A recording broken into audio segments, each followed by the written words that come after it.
Hello. Yeah. Is that working? Yes. Amazing. Thank you everybody for coming this evening. This is Stephanie Hess's current exhibition here at the gallery, A Day at the Zoo. And as anybody's ever seen one of Stephanie's exhibitions before, they're so full of joy and life. And the first question that everybody asks when they come in is, what are they made out of? So it's so unusual to see bronzes with these amazing colours like the purples and the pink flamingo. People are just really surprised that something so traditional and usually kind of brown or green can have these kind of magical colours. And just to point out tonight, you might thankfully see lots of red dots. And the sculptures are all like most bronzes, they're in addition, so there are 6 of each one. So if you see a dot or 2 dots, it's no more. So please speak to myself or Benny. If you're interested by it. And tonight we're very honoured to have Dr. Christoph Spitzer, who's the director of Dublin Zoo.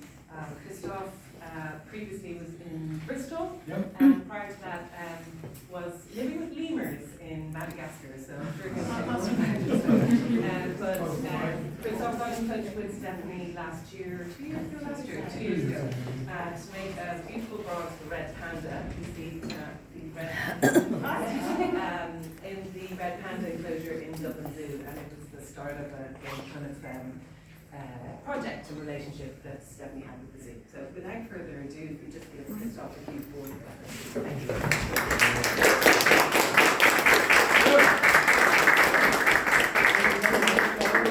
Can you all hear me all right? Yes. Ladies and gentlemen, good evening everyone. And thank you very much for inviting me, Tara and Stephanie. It's a pleasure to be here. It's really nice. Welcome everybody to the grand opening of Stephanie Hess's remarkable sculpture exhibition, A Day in the Zoo, here at Soloman Fine Arts in Dublin. I'm really pleased to be here, and tonight we gather not only to celebrate the extraordinary talent of Stephanie Hess, but also to reflect on the profound connection between art, wildlife, and the urgent need for its conservation. So I'm going to say a few words about that in the next 5 minutes. I came to know Stephanie, as Tara said, in 2022, when we were opening our Himalayan Hills habitats at Dublin Zoo. That's the new habitats for snow leopards and red pandas. The red pandas are these animals here on my tie. My wish at the time was to add a work of art to this area of the zoo in order to thank the Irish people for their outpouring of support and generosity for Dublin Zoo in 2020 during the COVID pandemic, when, as you probably all or many of you know, at least our visitation was very, very limited due to the lockdowns. Our financial reserves were running very low, and we ran the Save Dublin Zoo campaign, and the Irish people jumped into action, and it was really overwhelming what support we received. Now, when finally the new habitats were finished and ready to be opened in 2022, the idea was to commission a lifelike sculpture of an animal, of one of the animals, and my team and I sat together and brainstormed and thought, who could we possibly ask to do that? And luckily one of my colleagues actually had seen Stephanie's sculptures in other venues and showed me some pictures, and I immediately thought, this is the one, you know. So the rest is history. Stephanie then sculpted Jinpa, our male red panda, and we installed him on the outer wall of the new red panda habitat. And some of you may have seen him in the zoo, where he is a very worthy expression of our enormous gratitude to the wonderful people of this country who have helped us so much. And he's probably now one of the most photographed and indeed one of the most photogenic motifs in the entire zoo. So there you go. I was thus all the more pleased when Stephanie said that she wanted to devote an entire exhibition to A Day at the Zoo.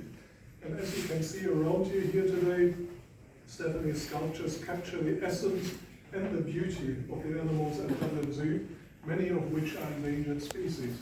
But these sculptures are not merely representations, they are powerful reminders of the intricate bond between humanity and the natural world. Each piece in the exhibition tells a story of grace, strength, and in my view, fragility as well.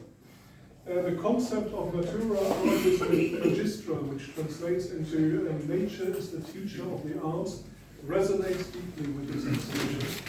And this motto is famously associated with the Amsterdam Zoo in Holland, which is the 5th oldest zoo in the world. And it's also named artists after the motto.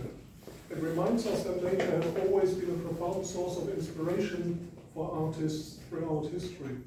From the majestic elephants to the manipulative orangutans, nature's creations have been the basis for countless masterpieces.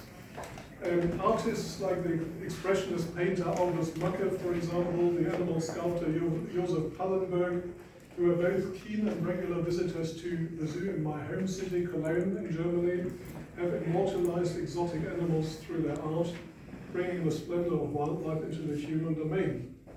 Macke's vibrant paintings and Pallenberg's detailed sculptures offer us a glimpse into a world that is both captivating and vulnerable. The French sculptor Antoine-Louis Barye, probably the most famous animal sculptor of the 19th century, largely responsible for making small animals sculpture a recognized genre, learned about exotic animals by regularly visiting the Ménagerie du Jardin des Plantes in Paris, which is the world's 2nd oldest zoo. By the way, some of you may know that Dublin Zoo is the world's 4th oldest zoo. So we date back to 1831. And we are 193 years old this year. So really very long history here in Dublin Zoo. So these artists that are cited, much like Stephanie, have used their talents to highlight the importance of wildlife, making us more aware of the natural wonders that we must strive to protect. The sculptures in a day at the zoo do more than celebrate the beauty of animals. They also serve as a poignant reminder of the threats these creatures face. As natural habitats around the world continue to diminish due to human activity, the survival of many species hangs in the balance.